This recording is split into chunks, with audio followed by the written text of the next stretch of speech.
The Legend of the Candy Cane. Here you go, Charlotte and Sylvie.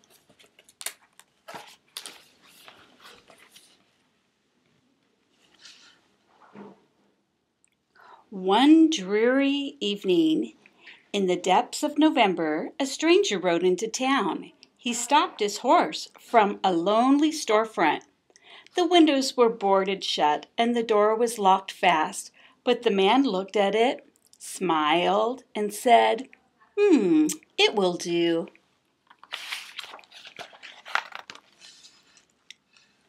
All through the gray short days and the long dark nights of November, the man worked. The townspeople could hear the faint pam, pam, pam of his hammer and the swish, swish, swish of his sword. Of his saw. They could smell the sweet, clean scent of the new lumber and the deep, oily smell of new paint. But no one knew who the man was or what he was doing.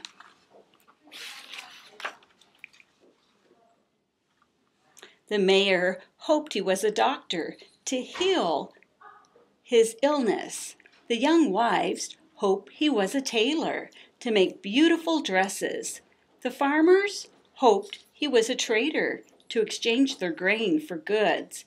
But the children had the strongest, deepest wish of all, a wish they did not tell their parents, a deep, quiet, secret wish that none of them said out loud. No one spoke to the man. No one asked if he needed help. They just waited and watched and wondered and wished.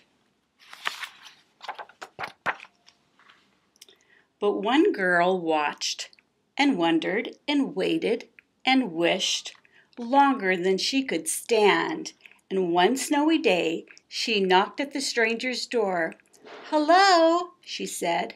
"My name is Lucy. Do you need some help?" The man smiled warmly and nodded. Then he opened the door and Lucy stepped inside. A long counter ran down the side of the room. Bare shelves filled the opposite walls. In the back were dozens and dozens of barrels and crates. "Could you help me unpack?" the man asked. Lucy's heart sank at the sight of all the boxes. What if they were only barrels of nails and bags of flour? But she removed her dripping boots and hung her coat on a peg. On stocking feet, she crossed the rough wooden floor and knelt beside a crate. "Please, open it," the man urged. Slowly, Lucy put her hand into the box and pulled out an object wrapped in tissue. Round and heavy, it almost slipped through her fingers. Lucy trembled a little as she unwrapped it. It was a glass jar. Lucy gave the man a puzzled look. "Go on," he nodded and said.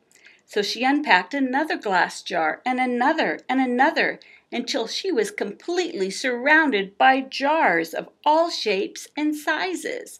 Tall and thin, round and squat jars with lids and jars without. "Now," the man said, "for something to put inside."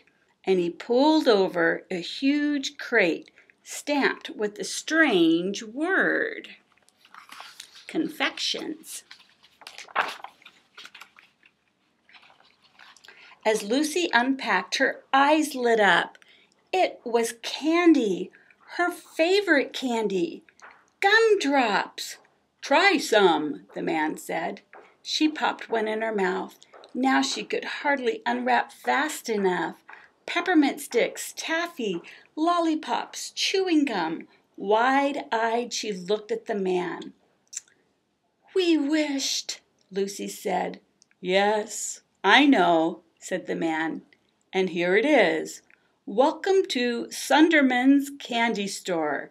I am John Sunderman."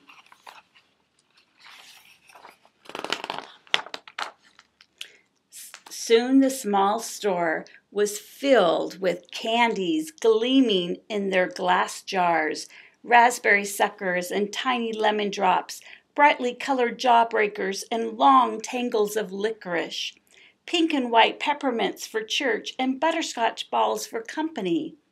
Then, in the very last package, in the very last crate, was a candy Lucy had never seen before. It was red and white striped candy stick with a crook on the end. "What is this?" Lucy asked.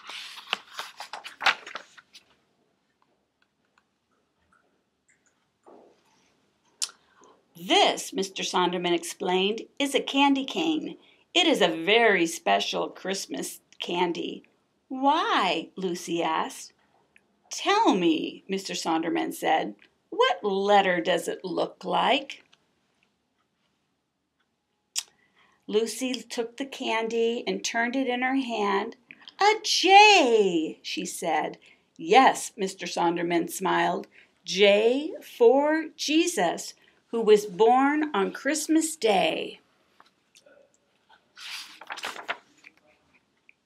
"Now, turn it over. What does it remind you of?" Lucy turned the candy in her hand. She peered down intently. "I know," she said finally. "It's a shepherd's staff." "Who were the first to find out about Jesus' birth?" Mr. Sonderman asked. "Shepherds in the field," Lucy answered, "watching over their flocks at night."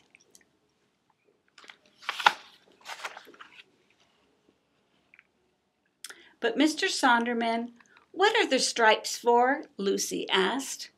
The man's eyes grew sad. "The prophet Isaiah said, 'By his stripes we are healed.' Before he died on the cross, Jesus was whipped and he bled terribly. The red reminds us of his suffering and his blood." "But then," Mr. Sonderman continued, "the candy is white as well. When we give our lives to Jesus, his blood washes away our sins, making us white and pure as snow." "That," he said, "is the story of the candy cane." "Is it a secret?" Lucy asked. Mr. Sonderman looked at her for a long moment. "It's a story that needs to be told," he said. "Will you help me share it?"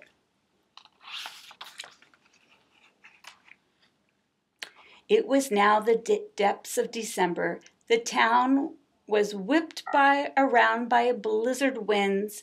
For days the sun hid itself. But every morning Mr. Sonderman and Lucy ventured out.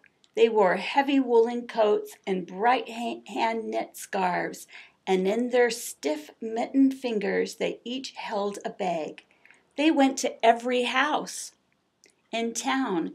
They traveled every farm in the country. They knocked on every door in every home. They told the story, and they left a small gift, and they gave an invitation.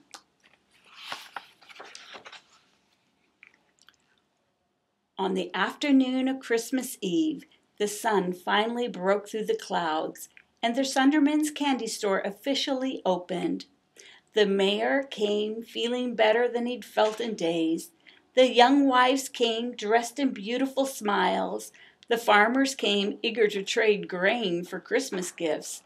And the children ran in dizzy circles. Yes, their wish had come true. Yes, they had come to share in the opening of the candy store. But they shared something more, something bigger, something better.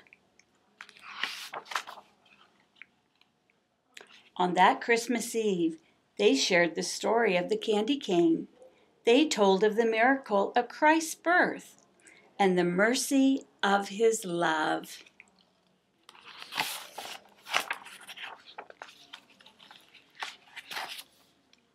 The Legend of the Candy Cane. I love you, Charlotte and Sylvie. Merry Christmas.